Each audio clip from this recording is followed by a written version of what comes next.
Sila Pareston Hill at Beyond Netero nga ba ang nasa likod ng kamatayan ng dating chairman na si Isaac Netero? Alam ko idol na nakita nyo din na ang pinakadahilan kung bakit nasawi ang matandang Hunter ay dahil sa pakikipaglaban niya sa hari ng mga Chimeraan sa Semerwem. Pero, paano kung may mas malalim pang kwento ang pangyayaring ito? Paano kung ang tunay na dahilan kaya nakarating ang lahi ng mga Chimeraan sa NGL ay si Beyond Netero? At paano kung ang pinakarason kaya lalong lumakas sa mga Chimeraans ay dahil kay Pareston Hill? Pag-uusapan natin yan mga idol, pati na din ang lahat ng mga ebidensya nagpapatunay na sila Beyond at Pareston ang nagplano sa kamatayan ni Netero. May 6 na ebidensya ako mga idol kaya ako nasabing sila Beyond at Pareston ang may pakana o tunay na dahilan kaya namatay si Isaac Netero.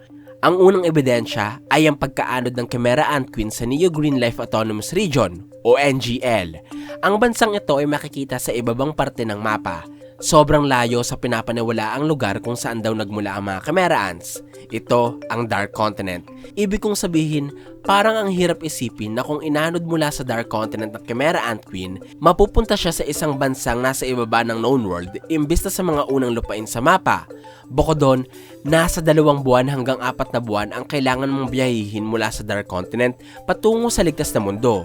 Yun ay kung nakasakay ka sa barko. Kaya parang imposible na nabuhay ang Chimera Ant Queen mula Dark Continent hanggang known world sa kabila ng layo, panganib ng mga halimaw na nasa katubigan at bagsik ng karagatan. May kumuha sa Chimera Ant Queen mula sa Dark Continent at dinala siya ng mga ito sa known world. Ang karakter na sa tingin kong gumawa nito ay si Beyond Netero. Kung inyong matatandaan sa chapter 341, nabanggit sa recording ni Isaac Netero na ang kanyang anak na si Beyond ay nagtungo sa Dark Continent at nagbitbit ng mga panibagong banta mula sa lugar. Sa parehong kabanatang ito, nakita din natin ang isang hunter na nakasama ni Beyond sa paglalakbay sa Dark Continent. Nahawaan ito ng Zubayi disease o ang isa sa mga 5 threats na nadala ni Beyond sa known world at maaaring ang bantang tinutukoy ng kanyang ama. Pero paano mga idol kung bukod sa Zubayi, nagbitbit din si Beyond ng iba pang panganib o nilalang mula sa Dark Continent? Ito nga ang Chimera Ant Queen. Hindi ito malabong mangyari mga idol dahil sa lahat ng mga ekspedisyong nagtungo sa Dark Continent, ang paglalakbay lamang na pinangunahan ni Beyond ang kamuntikan ng magtagumpay matapos nilang mahanap ang kanilang pakay. Ito ang alchemy plant na tinatawag na Metalion. Sa kasamaang palad, naligaw pabalik sila Beyond kaya namatay ang halaman at nahawa ang kanyang mga kasama ng Zubayi disease. Ang punto ko dito, kung kaya ni Beyond na magdala ng isang espesyal na likas na yaman mula sa lugar, hindi imposibleng nagdala din siya pabalik ng Chimera Ant Queen para pag-eksperimentohan o di kaya ay para alagaan at gawing sandata. Planong nagbunga matapos makabuo ang Chimera Ant Queen ng hukbo at may panganak ang hari. Ang pangalawang ebidensya mga idol na sumusuporta sa teorya ko na sila Beyond at Pareston ang nagplano sa kamatayan ni Isaac Netero ay ang perpektong pagkahanap ng Chimeraan sa NGL. Ang Neo Green Life Autonomous Region mga idol ay isang bansang hindi gumagamit ng modernong teknolohiya, makina at sandata. Kaya maliban kanila Gyro at sa kanyang mga tauhan, ang mga residente ng NGL ay meron lamang simpleng pamumuhay. Walang kotse, telebisyon at cellphone, kaya pahirapan ng pakikipagkomunikasyon sa NGL sa oras na bumisita ka sa bansa. At ang kung sino mang lalabag sa batas habang nasa loob ng NGL ay maaaring masentensyahan ng kamatayan. Ang pagkakaroon ng ganitong klaseng sistema mga idol ay perpekto para sa Chimera Ant Queen dahil malaya ang reyna na magparami sa NGL sapagkat kulang nga ng malalakas na sandata ang mga mamamayan. At wala din silang mabilis na komunikasyon sa iba pang bansa para humingi ng tulong noong inataka sila ng mga Chimeraans. Nagdulot ito para umabot na sa daan-daan ang naging tauhan ng reyna ng mga langgam bago dumating ang mga hunters. Hindi nagkataon mga idol na sa laki ng mundo ng Hunter x Hunter, napunta ang Chimera Ant Queen sa lugar na perpekto sa pagpapalaki ng kanyang lahi. Tiyak na may naglagay sa kanya dito at naniniwala akong sila Beyond at Pareston ito. Ang pangatlong ebidensya mga idol na sila Pareston at Beyond ang dapat sisihin sa pagkamatay ni Chairman Netero ay dahil sa pananabotahe ni Pareston sa misyon laban sa mga Chimeraans. Ayon sa mga hunters na sila Nova at Morel, ginagamit daw ni Pareston ang kanyang posisyon bilang Vice Chairman ng Hunter Association para i-delay ang misyon. Ginagawa niya ito sa pamamagitan ng hindi pagpapadala ng mga tamang hunters na makakatulong sana sa Chimera Ant Extermination Team. Ang aksyong ito ni Paraston ng mga idol ay pinapanawalaan nila Morel na naglalayong sirain ang kredibilidad ni Isaac Netero sa Hunter Association. At sa palagay ko, ginagawa din ito ni Paraston upang subukan talagang paslangin ng chairman.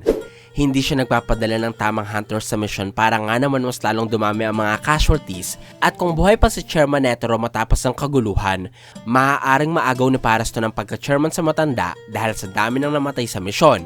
Bukod dito, dahil nga maling hunters ang pinapadala niya, mas lalong lumaki ang tsansa na mamatay ang mga ito at makain ng reyna. Kung inyong maalala mga idol, ang Chimera Ant Queen ay nakakapagparami sa tulong ng prosesong tinatawag na phagogenesis, kung saan ang mga katangian at kakayahan ng nilalang na kinakain ng reyna ay naipapasa sa kanyang mga anak. Mas dekalidad o mas malakas na pagkain, mas dekalidad at mas malakas na Chimera Ant ang malilikha niyang mga anak. Ibig sabihin, ang mga maling hunters na pinadala ni Paraston ay posibleng nakain ng reyna at mas nagpalakas sa hari ng mga langgam. Pangyayaring nagpahirap kay Chairman Netero at pumatay sa kanya. Ang pang-apat na ebidensya mga idol na pinalano nila Paraston at beyond ang kamatayan ni Netero ay makikita sa pagkakaroon ng Chimera Ant Queen ng dugo ng mga tao. Sinabi ng Reyna sa chapter 188 mga idol na maaaring may dumadaloy na dugo ng tao sa kanyang katawan. Ang posibilidad na ito ay kanyang ipinagpalagay dahil nagkaroon din siya ng kaisipang kagaya ng meron ng mga tao, katulad ng pagpapangalan niya sa kanyang mga anak na royal guards at sa kanyang anak na hari. Nagkaroon din siya ng pagpapahalaga sa kanyang pagbubuntis kay Meruem na para bang isa siyang babaeng nagdadalang tao. Bukod sa paniniwalang ito mga idol, kapansin-pansin din na kahit sa unang pagkakataong nakita natin ng reyna ng mga langgam, parang isa talaga siyang tao na may katawan ng langgam. Makikita ito sa pagkakaroon niya ng 2 paa, 2 kamay at hugis na katawang malapit sa mga tao. Kahit din ang mga unang anak niya na Chimera Ants ay may mga katangian na malapit sa mga tao. Nangyari ito kahit hindi pa naman siya nakakakain ng tao noon. Naging ebidensya ito mga idol sa aking teorya dahil naniniwala ako na mayroong kung sinong karakter na bumago o nag-eksperimento sa katawan ng Chimera Ant Queen bago ito dalhin sa NGL. May bumago sa kanya para mula sa pagiging isang malakas ng Chimera Ant, lalo pa siyang palalakasin sa pamamagitan ng DNA ng tao. Ang pagbabagong ito ay tingin ko'y ginawa nila Paraston at beyond. Ang panglimang pruweba mga idol na sila Paraston at beyond talaga ang dapat sisihin sa kamatayan ni Chairman Netero ay dahil sila ang nagpadala sa mga hunters sa NGL na nagpalakas sa mga Chimera Ants. Sa tingin ko mga idol, matapos pag-eksperimentohan ng Chimera Ant Queen, dinala nila Beyond at Paraston sa NGL ang reyna para makabuo ito ng kanyang colony. Maaaring sa proseso ng pagpapakawala sa Chimera Ant Queen, naputol ang kamay nito o di kaya naman ay sadya nila itong pinigtas para ipakita sa mga hunters kapag malaki na ang hukbo ng Chimera Ant Queen. Sila Kite, Gon, Killua at ang kanilang grupo ang ilan sa mga hunters na naging curious sa braso. At katulad ng inaasahan sa mga beast hunters, nagtungo sila sa NGL para hanapin ang reyna. Posible na bukod sa kanila, ipinakita din ng lalaking ito ang braso ng Chimera Ant Queen sa grupo nila Pokel at sa 5 iba pang hunters group para magtungo ang mga ito sa NGL. Sila Kite, Pokel at ang 5 hunters group ay namatay dahil sa pakikipaglaban nila sa malaking hukbo ng mga Chimera Ants. Ang planong ito ay sa tingin ko'y sinadya at maaaring ginawa nila Beyond at Paraston. Nasabi ko ito mga idol dahil ang lalaking nagpakita ng braso ng Chimera Ant Queen kanila Kite, Gon at Killua ay taga-Kakin, ang bansa kung nasaan sa Beyond at ang kanyang mga Alipores. Samantalang ang review board naman na nagbibigay ng trabaho sa mga hunters ay kontrolado ni Paraston. Kung inyong maalala, sinabi ng Ox ng Zodiac sa si Mephisto na sa 3 taong na nilbihan si Paraston bilang vice chairman, 18 hunters ang misteryosong nawala. Maaaring ang iba dito ay ginamit ni Paraston para palakasin ng Chimera Ant Queen, at ang iba naman ay ipinadala nila sa NGL para palakasin ng hukbong binubuo ng reyna. Kaya kung pagtatahi-tahiin natin ang mga pangyayari, posible na si Paraston at Beyond din ang nag-setup kanila Kite, Pokel at sa maraming hunters para palakasin ang hukbo ng mga Chimera Ants sa NGL. Sila Kite ang dahilan kaya na-awaken ng kakayahan ng mga Chimera Ants sa paggamit ng Nen. Si Pokel ang rason kaya na-discover nila P2 ang kapangyarihan ng Nen. At maaaring sila Beyond at Paraston na may pinakakasalanan kung bakit masyadong lumakas si Meruem pagdating sa Nen. Lakas na ikinagulat ni Netero at naging sanhi ng kanyang kamatayan. Ang pang-anim na ebidensya mga idol na sila Paraston at Beyond ang tunay na dahilan sa kamatayan ni Netero ay dahil silang dalawa ang pinakamakikinabang kung mamamatay man ang magaling na hunter. Pinili ni Netero si Paraston bilang kanyang vice chairman dahil sa gusto niya ng palaging challenge ang kanyang kakayahan at ayaw niya magkaroon ng mga tauhang palagi na lamang sunod-sunuran. Magkapareho sila ng ugali ni Paraston kaya nagustuhan din ito si Isaac Netero. Ganun pa man, katulad ng sinabi ng Hunter kay Jing noong nagkausap sila, nagkakaroon siya ng kakaibang kaligayahan kapag winawasak niya mga tao o bagay na lubos niyang gusto.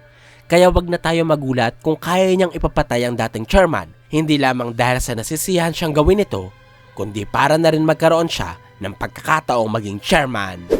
Sinabi din ni Netero noon na wala siyang tiwala kay Beyond. Kinuwento niya na hindi nakinig ang anak sa kanyang babala at tinahak nito ang isang bagong ruta na hindi pa nabibisita noon ng mga tao, nagdulot para mamatay ang madaming tao at makapagdala siya ng panibagong calamity sa ligtas na mundo. Plano pa sana ni Beyond na bumalik pero inimpluwensyahan ni Chairman Netero ang V5 kaya ipinagbawal ang pagkasagawa ng ekspedisyon patungong Dark Continent. Magiging posible lamang muli ito kung mamamatay si Chairman Netero.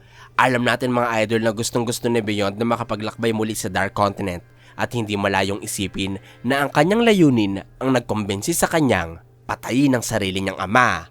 Sa 50 taon na paghahanda, imposibleng hindi pinalano nila Beyond at Paraston na alisin ang pinakamalaking balakid sa kanilang pangarap. Ito nga ang dating chairman na si Isaac Netero. Hindi nila ito pwedeng direktang patayin para makapaglakbay sa Dark Continent. Dahil sino ba namang tao ang sasama o maniniwala sa sinasabi ng isang mamamatay tao? Kaya imbes na direktang dispatchahin ng dating chairman, maingat na pinalano nila Beyond at Paraston ang pagpaslang kay Isaac Netero. Habang pinapalakas nila ang Chimera Ant Queen sa pamamagitan ng DNA ng tao, si Beyond ay ginapang ang kanyang posisyon sa kaharian ng Kakin para mapalapit sa hari nitong si Nasubi. Gusto niyang pakinabangan ang kapangyarihan ng bansa upang makakuha ng permiso mula sa mga pinuno ng mundo para sa kanilang ekspedisyon. At ginamit niya ang kayamanan ng royal family ng Kakin para mapondohan ang kanilang pamamaraan o means upang makapaglakbay sila sa Dark Continent.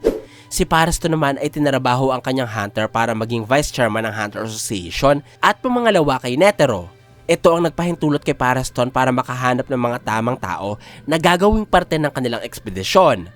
Ang mga ekspertong hunters na ito sa iba't ibang larangan ang tutulong sa kanila na makabuo ng matibay na kontrata para makapasok sa Dark Continent. Si Paraston din ang namahala sa paglalagay ng mga espiya sa buong Hunter Association upang mabantayan niya ang mga hunters mula sa loob.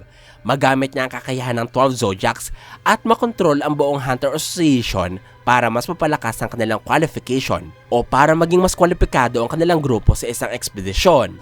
Ang permission, means, contract at qualification ay ang 4 na bagay na kailangan para makapaglakbay sa Dark Continent. Nakompleto na ito nila Beyond at Paraston sa loob ng 50 taon. Pero may isang balakid. Ito nga si Isaac Netero. Alam ni Paraston at Beyond na gustong-gusto ni Chairman Netero na sinusubok ang kanyang kakayahan at lakas. Ito ang rason kaya pinalakas nila ang Chimera Ant Queen upang magkaroon ito ng hukbo, royal guards at anak na haring may kapangyarihang kukuha ng atensyon ni Isaac Netero para ang chairman mismo ang magtungo sa kastelyo ng hari ng mga langgam at kumalaban dito. Isa itong perpektong plano mga idol para palabasin na aksidente ang kamatayan ni Chairman Netero. Kahit ang totoo ay sila Paraston at Beyond ang may pakana nito para umusad ang kanilang mga layunin at plano. Kaya pala mga idol, matapos ang gabi kung kailan namatay sila Meruem at Netero, handang-handa na agad si Paraston sa pagkuha ng 5,000 cocoons ng mga Chimera Ant hybrids dahil alam niya na mabibigo si Netero sa pagtalo sa mga Chimera Ants. Kaya din pala siguro 3 araw matapos mamatay ni Chairman Netero, handang-handa na agad si Beyond at ang bansang Kakin sa pag-anunsyo ng paglalakbay nila sa Dark Continent na para bang alam na agad nila na mamamatay si Netero kaya matagal na talaga nilang pinaghandaan ang makasaysayang kaganapang ito.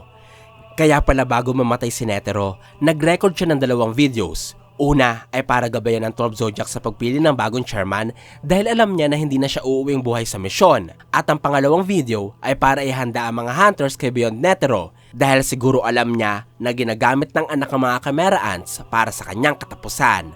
At kaya din pala siguro pinilit ni Chairman Netero na kalabanin ng solo si Meruem kahit alam niyang may mas malakas pang hunters sa pwedeng gumawa ng misyon.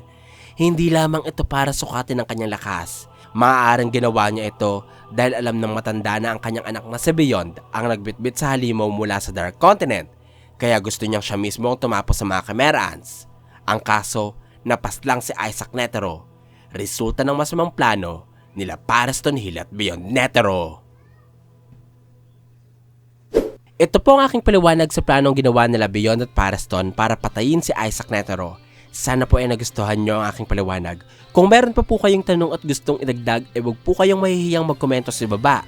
At kung gusto nyo rin naman po ng iba pang kwento ng anime, ay i-search nyo lamang ang JETV sa inyong mga social media accounts sa gaya ng YouTube at Facebook. Maraming salamat po sa inyong walang sawang suporta. Ako po si JE, hanggang sa muli!